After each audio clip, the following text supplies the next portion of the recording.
Panorama group, जो सोचता है वो करता है। आपके अपने सपनों का आशियाना। वित्त मंत्री राधा कृष्ण किशोर ने 3 मार्च को वित्तीय वर्ष 2025-26 के लिए 1,45,400 करोड़ का बजट सदन में पेश किया। वहीं अब पूर्व नेता प्रतिपक्ष अमर कुमार बाउरी ने हेमंत सरकार पर निशाना साधते हुए इस बजट को राज्य की महिलाओं, युवाओं, बुजुर्गों, दिव्यांगों और मजदूरों के लिए निराशाजनक करार दिया है। आप भी सुनिए क्या कहा पूर्व नेता प्रतिपक्ष अमर कुमार बाउरी ने। सरकार बड़े बड़े दावे के साथ सत्ता में आसीन हुई और बड़े बड़े दावे के साथ इस बजट को भी पेश किया। अभी तक झारखंड के इतिहास में 1,45,00,000 करोड़ रुपए का सबसे बड़ा बजट पेश करने के साथ यहाँ सरकार अपने इस बजट को जनता के लिए अबुआ बजट के रूप में दिखा रही है। वहीं हमारा ये मानना है कि अभी तक के सबसे निकृष्ट बजट के रूप में यह पेश किया गया है।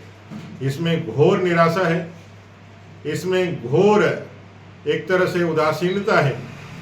यह बजट जो विकास की एक चमक जो बजट के आने के साथ ही बिखरती है, वो उसकी कमी दिखती है। इसमें कोई चार्म नहीं है। 1,45,00,000 करोड़ का बजट इन्होंने रखा है और इनका जो आंतरिक संसाधन है, मैंने झारखंड जो संसाधन इस बजट को पूरा करने के लिए जो यहाँ पे संग्रह करेगा, राजस्व जो प्राप्त करेगा, वो मात्र 42% है। 42% ही जो उन्होंने आय के स्रोत अभी इतने सारे जो रोडों पे लोगों को परेशान करने के लिए आप देखे होंगे कि भाई चेकिंग के नाम पर जो एक दोहन का काम चल रहा है, बिजली बिल का जो 200% 200 यूनिट जो बिजली माफ कर देंगे, उसके बाद भी अब मीटर रीडिंग चालू हो गई है। चुनाव में जो भी इन्होंने घोषणा करी थी वो घोषणा अब पीछे का रह गया। अब राजस्व संग्रह के जितने भी एक उपाय लगा रहे हैं, वो उपाय से सरकारी जो अपने बजट में पेश कर रही है 42% ही वो यहाँ पे झारखंड को धन संग्रह कर सकता है। 13% इन्होंने कर्ज की बातें की है और बाकी जो है केंद्र सरकार के ऊपर लगाया है। मैया योजना का एक बड़ा इम्पैक्ट राज्य के चुनाव में रहा और ये सरकार भी मानती है कि मैया योजना के कारण ही उसकी सरकार जो है रिपीट की है।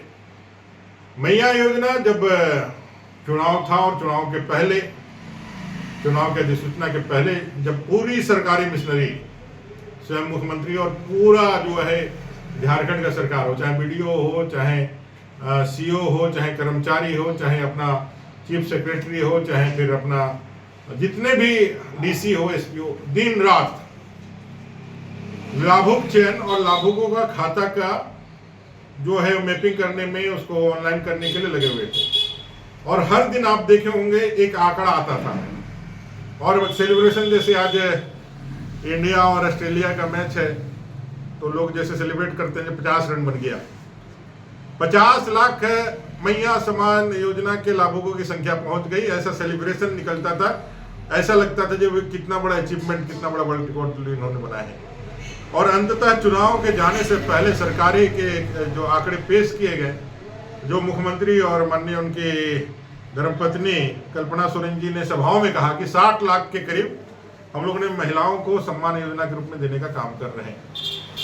60 लाख, अगर 60 लाख महिलाओं को जो उनके आंकड़े थे उसको यदि 2500 के हिसाब से यदि देने दिया जाए तो लगभग 18,000 करोड़ रुपए से ज्यादा का धनराशि उसमें खर्च होना होता है। अगर आप देंगे तो आपने लिया कितना है? 13,000 करोड़।